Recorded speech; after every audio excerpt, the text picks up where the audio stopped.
मराठी बालभारती इयत्ता 5वी धडा 14वा राष्ट्रसंत तुकडोजी महाराज।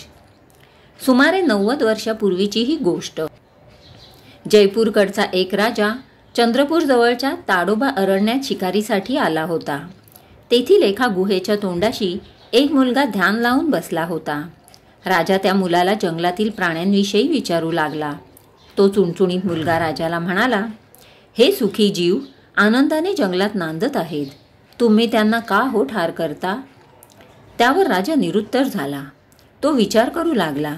त्याला स्वतःची चूक कळून आली। त्याने शपथ घेतली, यापुढे मी कोणत्याही प्राण्याची शिकार करणार नाही।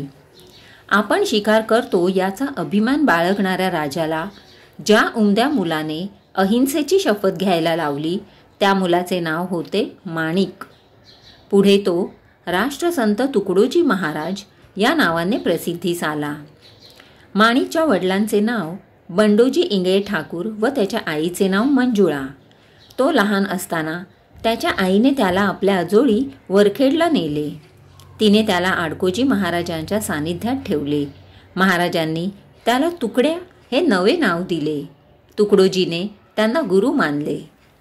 तुकडोजी 14 वर्षाचे असतानाच त्यांनी घर सोडले व ते रामटेकच्या जंगलात भटकू लागले।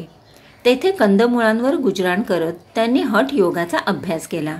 त्यानंतर चंद्रपूर जिल्ह्यातील आदिवासींचे पाडे व भटक्यांची पाले धुंडाळत ते फिरले व तेथील गरीब माणसांमध्ये रमले।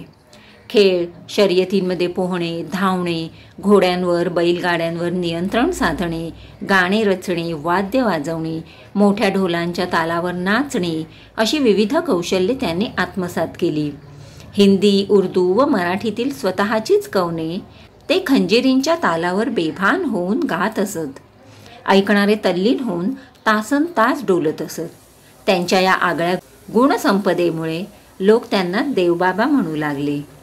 आपला देश पारतंत्र्यात होता त्यावेळच्या भारतीय स्वतंत्र चळवळीत 1930 सालचा जंगल सत्याग्रह प्रसिद्ध आहे। त्यावेळी या देवबाबांनी सत्याग्रही तरुणांच्या शिबिरांमध्ये जाऊन खंजिरी भजनांद्वारे त्यांच्या मनात स्वराज्य मिळवण्याची प्रेरणा जागवली। झाडी मंडळातील तेजस्वी तरुण संघटना व विदर्भातील आरती मंडळे या सेवाभावी संघटनांद्वारे स्वदेशी व ग्रामोद्योग यांचा प्रचार केला। गांधीजींनी छोडो भारतची घोषणा केली। गांधीजींच्या या चळवळीत तुकडोजी अनुयायांसह सहभागी झाले। त्यांना तुरुंगवासही भोगावा लागला। सन 1947च्या स्वराज्य प्राप्तीनंतर भारतीय प्रजासत्ताकात विविध संस्थाने विलीन करण्याचे कार्य सर्वात महत्त्वाचे होते। स्वतंत्र भारत उभारण्याच्या या कार्यात तुकडोजींच्या श्री गुरुदेव सेवा मंडळाने हैदराबाद स्टेट व कोल्हापूर संस्थान विलीन करण्यात सहभाग घेतला। श्री गुरुदेव सेवा मंडळ वेगवेगळ्या गावी सप्ताह, चातुर्मास कार्यक्रम आयोजित करत असे। त्याद्वारे त्यांनी स्वच्छता, व्यसनमुक्ती, आरोग्य संरक्षण, ग्रामोद्योग संवर्धन, संत संमेलन असे उपक्रम राबवले।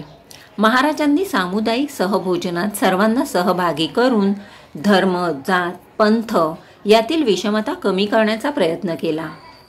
पंढरपूरच्या विठ्ठल मंदिरात सर्वांना प्रवेश मिळावा म्हणून साने गुरुजींनी उपोषण केले। राष्ट्रसंत तुकडोजी महाराजांनी अनेक लोकांच्या सह्या मिळवून त्या उपोषणाला समर्थन मिळवून दिले। आचार्य विनोबा भावे यांनी भूदान चळवळ सुरू केली। महाराजांनी त्या चळवळीत भाग घेतला आणि भूदानासाठी जमीन मिळवून दिली।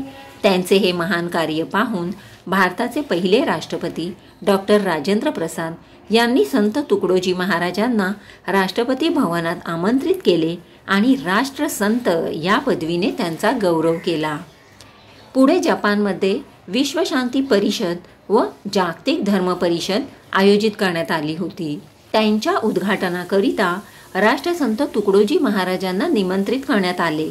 या परिषदांमध्ये भगवान बुद्धांच्या पंचशील तत्वांची माहिती देऊन राष्ट्रसंतांनी परिषदेच्या अधिवेशनाचे उद्घाटन केले।